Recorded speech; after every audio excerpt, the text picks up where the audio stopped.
Hello everyone. In our previous session, I had told you the whole story of French Revolution, that how did it started and how did it over. We knew about the main leading characters of the French Revolution, and now let's study it. French society during the late 18th century. In 1774, Louis XVI of the Bourbon family of King ascent the throne of France. In 20 years old age, he married Austrian Princess Marie Antoinette. Upon his accession, the new king found an empty treasury. Under Louis XVI, France helped the 13 American colonies to gain their independence for common enemy Britain. The war added more than 2 billion livres to a debt that had already risen, and more than 2 billion livres. To meet its regular expenses, such as the cost of the maintaining army, the cost of running government offices, universities, the state was forced to increase taxes. 1774 में राजा बन जाते हैं। Louis 16 राजा बन गए और 20 years की as में उनकी शादी हो जाती है। जब वो राजा बनते हैं तो उन्हें पता चलता है कि जो उनका पूरा खजाना है, उनकी ट्रेजरी है, वो पूरी खाली है। और जो लुइस 16 है, उनके समय में 13 अमेरिकन कॉलोनीज़ को ब्रिटेन से इंडिपेंडेंस दिलाने में फ्रांस ने बहुत मदद की थी। और इसी वॉर में उनकी अराउंड 2 बिलियन लिवर्स का खर्चा बैठ गया था। तो इससे वो बहुत ज़्यादा घाटे में चले गए थे, उनको बहुत लॉस हो गया था। और उनकी जो रेगुलर एक्सपेंसेस थे, जैसे कि कोर्ट मेंटेन करना या आर्मी मेंटेन करना, गवर्नमेंट ऑफिसेस को चलाना, यूनिवर्सिटीज़ को चलाना, ये सब लोग उनके लिए बहुत मुश्किल पड़ गए थे।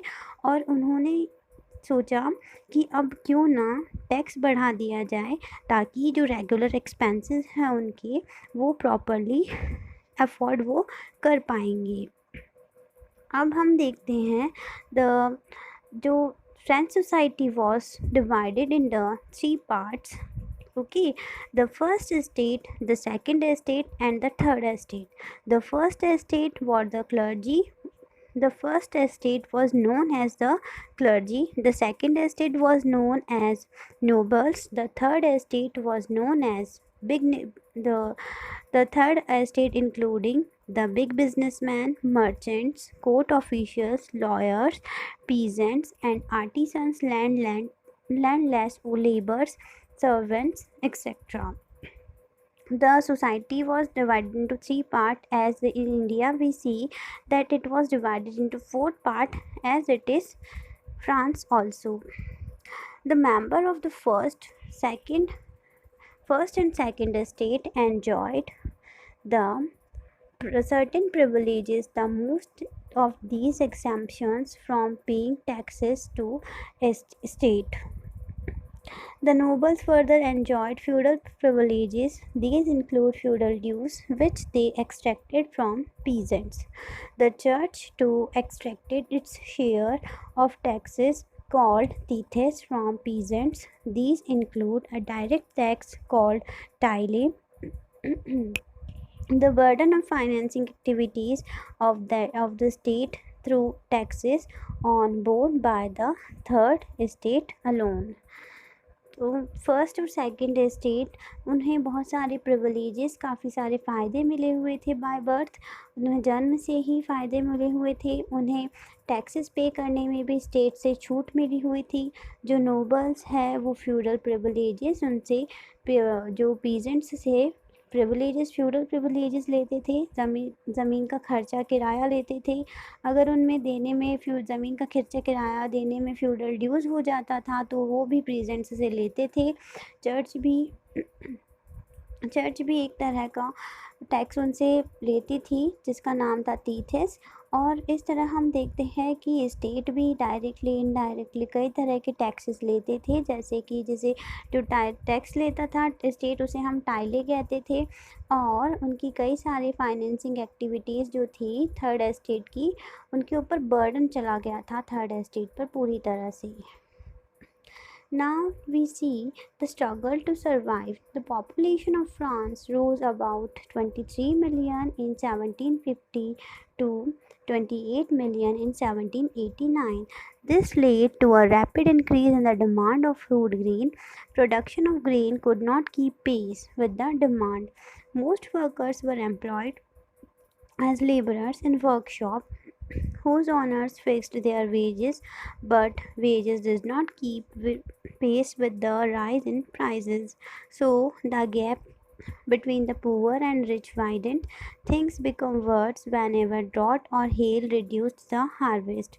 This led to a subsistence crisis, something that occurred frequently in France during all regimes.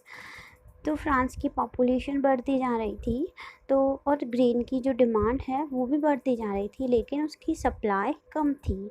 और इस तरह से फूड ग्रेन की जो मतलब प्रोडक्शन ऑफ फूड ग्रेन और उसकी डिमांड में एक बैलेंस नहीं बैठ पा रहा था। और जो वहाँ के लेबर्स हैं जो वर्कशॉप में काम करते थे, तो वहाँ के वर्कशॉप्स के ओनर ने उनकी सैलरी भी फ़िक्स कर दी थी, तो उनकी वेजेस या सैलरी के अकॉर्डिंग उनका एक बैलेंस बैठ नहीं पा रहा था।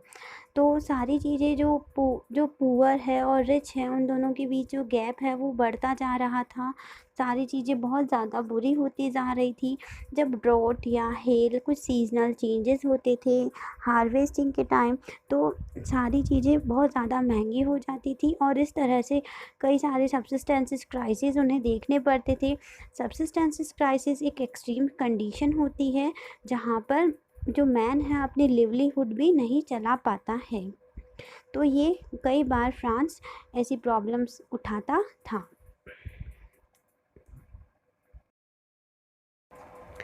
A growing middle class advantages and end to privileges. The 18th century witnessed the emergence of social groups termed the middle class, who earns their wealth through an expanding overseas trade and form the manufacturer of goods such as woolen and silk textile that were either exported or bought by the richer members of society. In addition to merchants and manufacturers, the third estate include professions such as lawyer or administrative officials. All of these were educated and believed that no group in society should be privileged by birth. Rather, a person's social position must be depend on its merit. These ideas envisaging a society based on freedom and equal law and opportunity for all were put forward by philosophers such as John Locke and Jean-Jacques Rousseau. In his two treatises of government, Locke sought to refute the doctrine of divine and absolute rights of monarch. 18th century में middle class का emergence हुआ, यानी कि middle class पनपी। तो जो third estate के लोग थे उन्होंने थोड़ा पैसा कमाया, ऐसे मतलब कुछ चीज़ों का मैन्युफैक्चरर किया, जैसे वुलन और सिल्क टेक्सटाइल उन्होंने स्टार्ट करी, इस तरह की छोटी छोटी industries.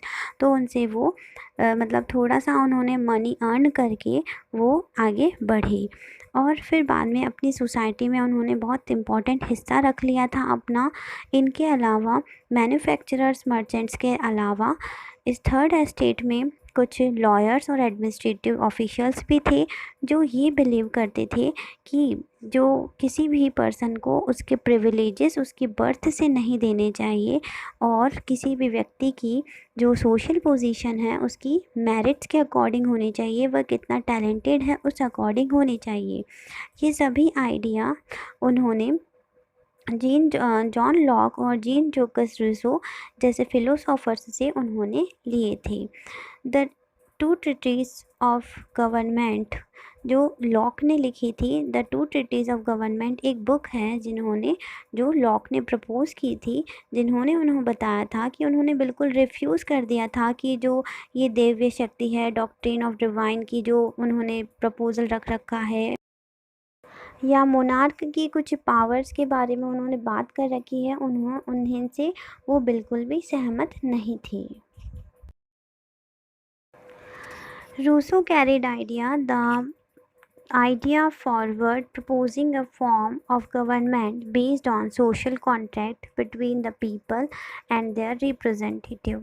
In the spirit of law, Montesquieu proposed a division of power within the government between the legislative, the executive, and the judiciary.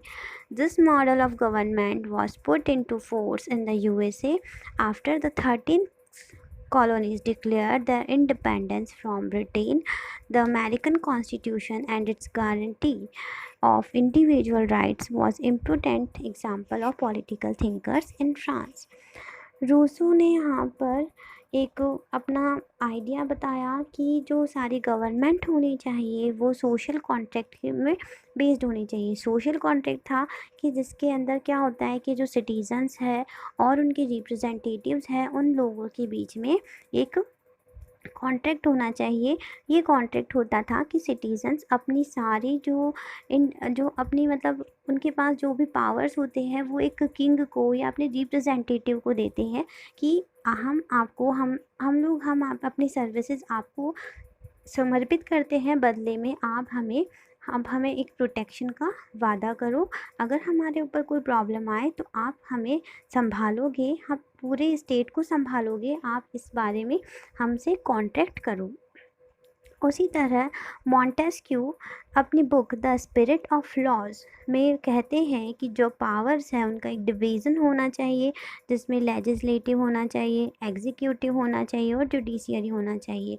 जो लेजिस्लेटिव डिपार्टमेंट है वो नियम बनाना है, जो नियम बने हैं उनको एग्जीक्यूटिव डिपार्टमेंट पूरा करेगा और एक पार्ट ऐसा, एक ऑर्गन ऐसा होगा जो जुडिशियरी कहलाएगा, यानी जो न्याय से रिलेटेड जो भी मैटर्स होंगे उनको सॉर्ट आउट करेंगे। द मॉडल ऑफ गवर्नमेंट, अब ये जो ऐसा मॉडल है इसी ऐसी गवर्नमेंट का मॉडल जो है यूएसए ने फॉलो किया जब उनकी 13 कॉलोनीज़ जो है डिक्लेयर हो गई इंडिपेंडेंट यानी आज़ाद डिक्लेयर्ड हो गई थी। तब उन्होंने अपना एक कॉन्स्टिट्यूशन बनाया और उसी तरह इन्होंने इस मॉडल को फॉलो किया।